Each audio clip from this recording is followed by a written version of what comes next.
हाँ पार्थ, मैं प्रकट होता हूँ, मैं आता हूँ। जब जब धर्म की हानि होती है तब तब मैं आता हूँ, जब जब अधर्म बढ़ता है तब तब मैं आता हूँ। सज्जन लोगों की रक्षा के लिए मैं आता हूँ, दुष्टों का विनाश करने के लिए मैं आता हूँ, धर्म की स्थापना के लिए मैं आता हूँ और युग युग में जन्म लेता हूँ।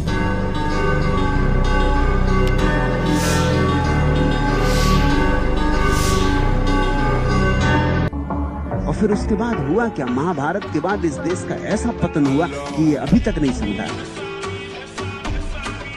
महाभारत के बाद ये देश संभला ही नहीं। महाभारत के बाद इस देश में वो ऊंचाई कभी पाई ही नहीं। तुम सोचते हो कृष्ण जब आते तो साधुओं की रक्षा होती, धर्म की स्थापना होती, पापियों को दंड मिलता। ये तो जब कृष्ण आए थे तब भी नहीं हुआ। आगे की व्यर्थ आशाओं में मत पड़ो। मेरे अवतार धारण करने के 3 कारण होते हैं। अवतार लेने के 3 कारण बताए। पहला, आतिताइयों द्वारा पीड़ित साधु पुरुषों का उद्धार करना, साधुओं की रक्षा करना। पहली बात, साधुता में ही रक्षा है, किसी और की आने की जरूरत नहीं। जो साधुता अपने आप अपनी रक्षा न कर सके वो साधुता नहीं। साधुता का मतलब क्या होता है?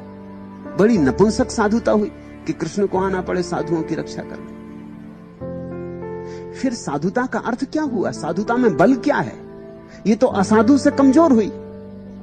असाधु तो अपनी रक्षा खुद कर लेता है और साधु के लिए कृष्ण को आना पड़ता है। ये साधु बड़े नपुंसक रहे होंगे। साधुता में रक्षा है, सत्य में बल है। सत्यमेव जयते। अगर ये सच है कि सत्य जीतता है तो कृष्ण की क्या जरूरत है? सत्य बलशाली है, असत्य कमजोर है, अपने आप हारता है, हार ही जाता है, हारेगा ही। उसके असत्य होने में ही उसकी हार छिपी। प्रेम जीतता है, घृणा हारती है। मैत्री जीतती है, वैर हारता है। ये साधुता के सूत्र हैं। दूसरा, दुष्टों का नाश करना।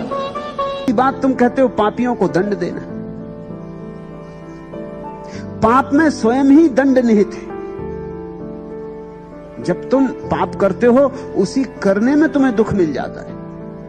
दुख के लिए प्रतीक्षा थोड़ी करनी पड़ती कि कृष्ण आएंगे जब तुम्हें दंड देंगे।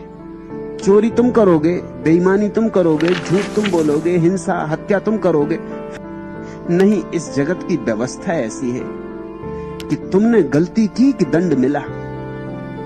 आग में हाथ डालते हो जल जाता है ना। ऐसा थोड़ी कि आग में हाथ डाला फिर बैठे, हाथ में डाले फिर आए कृष्ण, उन्होंने कहा क्यों जी तुमने आग में हाथ क्यों डाला, अब हम तुम्हें जलाएंगे। अगर ऐसा होता हो तो बड़ी झंझट हो जाए, बड़ी मुश्किल हो जाए। आग में हाथ डालने से जलना हो जाता है। तुम जरा सोचो, जब तुम क्रोध करते हो तो जल जाते हो या नहीं? और क्या दंड चाहिए? क्रोध में आग है और क्रोध में नरक है। भोग लिया नरक तुमने। तो मैं तुम्हें यह कहना चाहता हूं कि मेरी दृष्टि में पुण्य का फल पुण्य में छिपा है, दंड का, पाप का दंड में छिपा है। यही धर्म है। यहां जो शुभ करता है शुभ पाता है और यहां जो अशुभ करता है अशुभ पाता है। जहर पियोगे मर जाओगे, अमृत पियोगे अमृत हो जाओगे। बीच में किसी की कोई आवश्यकता नहीं।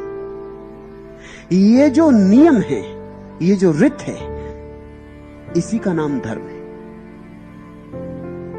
और तीसरा कारण है धर्म की पुनः स्थापना करना। ये बात तुम कहते हो धर्म की स्थापना करना। धर्म की स्थापना नहीं की जाती और ना कभी धर्म स्थापित होता है, ना अस्थापित होता है। धर्म तो वही है जो शाश्वत है।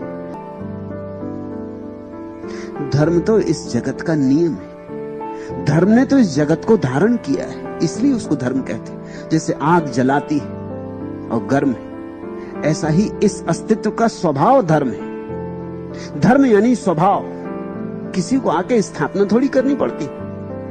तो कृष्ण के पहले क्या मामला था? धर्म नहीं था, कृष्ण ने स्थापना की। फिर कृष्ण के बाद क्या हुआ? धर्म समाप्त हो गया। धर्म तो इस जगत को संभालने वाले सूत्र का नाम है। धर्म तो वह है जब तुम अपने भीतर परिपूर्ण शांति में उतरते हो तो अनुभव करते हो, उस अनुभूति का नाम धर्म है। जब तुम अपने अंतरतम में डूब जाते हो तो जिसका तुम्हें स्वाद मिलता है उसका नाम धर्म है। तो मैं तुमसे कहता हूं धर्म तो सदा है, जो सदा है उसी का नाम धर्म है। उसकी न कोई स्थापना करनी होती, न कभी कोई उसे मिटा सकता। उसका मिटना संभव ही नहीं है। अगर धर्म मिट जाए तो हम सब बिखर जाएं। अगर धर्म मिट जाए तो चांतारे ना चले, सूरज ना निकले, पानी ना बहे, हवा ना उठे, फूल ना खिले, पक्षी ना गाएं, लोग ना हो। धर्म टूटा कि सब टूट जाए। धर्म तो सबको जोड़े हुए है। धर्म तो वह धागा है जिसने सब सारे फूलों को अपने में गूंथा हुआ है और माला बनी। ये सारा अस्तित्व गुथा है, जिससे गुथा है उस सूत्र का नाम धर्म है। कृष्ण इत्यादि की कोई जरूरत नहीं है कि इसको स्थापित करें। सच्चाइयां कुछ और है। रामायण कहती है कि रामचंद्र जी साधुओं की रक्षा के लिए दक्षिण भारत गए। बकवास है। वो साधु माधु नहीं थे, सब पॉलिटिकल एजेंट। वो राम की सेवा में संयुक्त थे और वहां जासूसी कर रहे थे दक्षिण में रावण के खिलाफ। साधु माधु उसमें कुछ नहीं थे। साधुओं के लिए क्या रक्षा की जरूरत है? कृष्ण की तो कोई जरूरत नहीं आने की। उसका सत्य ही उसकी रक्षा है। लेकिन ये तरकीबें, ये बहुत पुरानी राजनीति की तरकीबें। ईसाईयत का इतिहास कहता है कि ईसाई पहले अपने पादरी को भेजते किसी देश में बाइबल लेके, फिर उसकी रक्षा के लिए तलवार लेके आ जाते। जब वो बाइबल लेके आता उनका पादरी, तब तुम्हें लगता है कोई हर्जा नहीं, लेकिन फिर उसकी रक्षा के लिए तलवार लेके पीछे सिपाही आ जाते तो साधु की रक्षा करनी। इस तरह की भी खबरें उपलब्ध हैं कि ईसाइयों ने अपने साधुओं को भेजकर वहां लोगों को भड़का के अपने साधुओं पर चोट भी करवाई ताकि फिर वो सैनिक भेज सके, और पीछे सैनिक आके सफाया करता है। वस्तुतः जो साधु है उसे कृष्ण के आने की कोई प्रतीक्षा नहीं, ना कोई जरूरत है। वस्तुतः जो साधु है उसके भीतर तो परमात्मा का अवतरण हो गया, अब और कृष्ण की क्या जरूरत है? साधु का मतलब क्या होता है? जिसको प्रभु का साक्षात हुआ। जिसको प्रभु का साक्षात हुआ वही तो साधु है। जिसने सत्य जाना वही तो साधु है। जो सरल हुआ वही तो साधु है। तो मैं तुमसे नहीं कहता कि साधु की रक्षा के लिए किसी कृष्ण के आने की जरूरत है। नाहक कष्ट न करें, कोई आवश्यकता नहीं। साधु अपनी रक्षा है। कृष्ण धर्म को स्थापित करने नहीं आते। जो धर्म है उसको जानने से कोई कृष्ण होता है।